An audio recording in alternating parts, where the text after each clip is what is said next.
আগের রাজনীতির যে বিহেভিয়ার বা কালচার ছিল এটার পরিবর্তন হওয়া উচিত। মানুষ তো নতুন এবং ফিরে আসা গ্রাহকদের জন্য নগদে চলছে ক্যাশব্যাক সহ প্রতিদিন হাজারো উপহার জেতার সুযোগ। হবে আশা আর ফেরা, সারপ্রাইজ সেরা।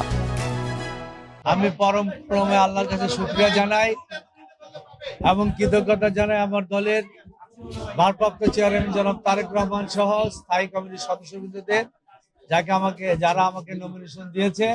আজকে যাচাই বাছাই ছিল ঢাকা 11 আসনের, আর যাচাই বাছাই আনতে আমার নমিনেশন বৈধ হিসাবে ঘোষিত হয়েছে। আলহামদুলিল্লাহ।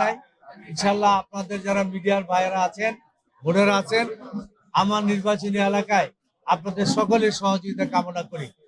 সঠিক জিনিসটা, তথ্যটা আপনাদের সামনে তুলে ধরবেন। যেটাই হোক, বাস্তব যে অবস্থাটা সেটা তুলে ধরবেন। আমাদের মধ্যে ভুল থাকলে তুলে ধরবেন, আমরা সংশোধন করে ঢাকা 11 আসনের জনগণকে নিয়ে মাদক, সন্ত্রাস এবং চাঁদা মুক্ত একটি কল্যাণ এলাকা আমি তৈরি করতে চাই। আপনাদের সকলের সহযোগিতা চাই। দীর্ঘদিন পরে গণতান্ত্রিক একটা আবহ ফিরে পেয়েছেন। এখন গণতান্ত্রিক লেভেল প্লেইং ফিল্ড নিয়ে যে কথাগুলো বলা হচ্ছে সেগুলো কি বজায় থাকবে? আই থিঙ্ক এটা বজায় থাকবে। একটা গণ অভ্যুত্থানের পরে আমরা বাংলাদেশে একটা নতুন পরিবেশ ফিরে পেয়েছি।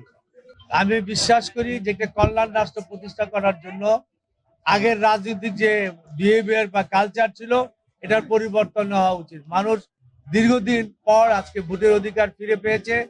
12ই ফেব্রুয়ারি প্রচুর লোক ভোট কেন্দ্রে যাবে।